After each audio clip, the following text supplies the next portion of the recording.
Hello friends, ధ్యానం చేస్తే మనసు ప్రశాంతంగా ఉంటుందని అందరూ భావిస్తారు. కానీ కేవలం ఒకే ఒక్క వారం రోజుల ధ్యానం మన మెదడు పనితీరును, మన రక్తంలో కణాలను కూడా మార్చేస్తుందని మీకు తెలుసా? సైన్స్ ప్రపంచంలో మొట్టమొదటిసారిగా ధ్యానం వల్ల మన శరీరంలో కలిగే విప్లవాత్మకమైన మార్పులను శాస్త్రవేత్తలు లెక్కలతో సహా నిరూపించారు. ఆ వింత నిజాలేంటో ఇప్పుడు మనం చూద్దాం. ఈ పరిశోధనను అమెరికాలోని యూనివర్సిటీ ఆఫ్ కాలిఫోర్నియా శాండిగో శాస్త్రవేత్తలు నిర్వహించారు. సీనియర్ ప్రొఫెసర్ అయిన హేమల్ హెచ్ పాటిల్ నేతృత్వంలోని బృందం ఈ అధ్యయనాన్ని చేపట్టింది. ప్రముఖ న్యూరో సైన్స్ నిపుణుడు జో డెస్పెన్జా నిర్వహించిన 7 రోజుల మెడిటేషన్ రిట్రీట్లో పాల్గొన్న వ్యక్తులపై ఈ రీసెర్చ్ జరిగింది. దీనికి సంబంధించిన వివరాలు కమ్యూనికేషన్స్ బయాలజీ జర్నల్లో ప్రచురితమయ్యాయి. అసలు ఈ రీసెర్చ్ ఎలా జరిగింది? శాస్త్రవేత్తలు ధ్యానం చేసే ముందు చేసిన తర్వాత వ్యక్తుల మెదడును ఎఫ్ఎంఆర్ఐ ద్వారా స్కాన్ చేశారు. అలాగే వారి రక్త నమూనాలను కూడా సేకరించి విశ్లేషించారు.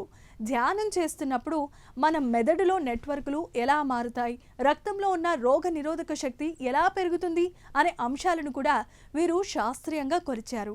పరిశోధనలో తేలిన అత్యంత ముఖ్యమైన విషయం ఏంటంటే, ధ్యానం వల్ల మెదడులో అనవసరమైన ఆలోచనలు చేసే ప్రాంతాలు నెమ్మదించాయి. దీనివలన మెదడు మరింత చురుగ్గా పనిచేస్తుంది. అంతేకాదు, రక్తాన్ని పరీక్షించినప్పుడు న్యూరాన్లు కొత్త సంబంధాలను ఏర్పరచుకునేలా రక్తంలో మార్పులు వచ్చాయని శాస్త్రవేత్తలే గుర్తించారు. ఇది మన మెదడును రీవైరింగ్ చేసినట్లే. ధ్యానం వల్ల మన శరీరంలో సహజ సిద్ధమైన పెయిన్ కిల్లర్స్ అంటే ఎండోజెనస్ ఓపియాయిడ్స్ స్థాయిలు పెరిగినట్లు శాస్త్రవేత్తలు గుర్తించారు. అంటే ఏ మందులు వాడకుండా మన శరీరం నొప్పిని తగ్గించుకునే శక్తిని పొందుతుంది. దీనివలన దీర్ఘకాలిక నొప్పులతో బాధపడే వారికి ధ్యానం ఒక వరం లాంటిది అని ఈ స్టడీ చెబుతోంది. ఇంకో షాకింగ్ విషయం ఏంటంటే, ధ్యానం వల్ల కలిగే అనుభూతులు కొన్ని రకాల సైకెడెలిక్ డ్రగ్స్ తీసుకున్నప్పుడు వచ్చే మార్పులలాగానే ఉంటాయట.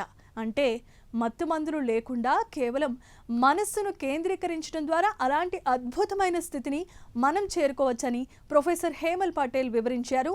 ఇది మన రోగ నిరోధక శక్తిని కూడా సమతుల్యం చేస్తుంది. చూశారు కదా, మన ఆలోచనలు, మనం చేసే ప్రాక్టీస్ మన రక్తం మీద, మెదడు మీద ఎంతటి ముద్ర వేస్తాయో. కేవలం 7 రోజుల్లో మన శరీరం లోపల ఇంతటి మార్పు సాధ్యమని ఈ యూనివర్సిటీ ఆఫ్ కాలిఫోర్నియా పరిశోధన నిరూపించింది.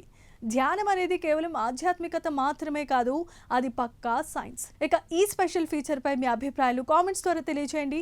వీడియో నచ్చితే లైక్ చేసి మా ఛానల్ని సబ్స్క్రైబ్ చేసుకోండి.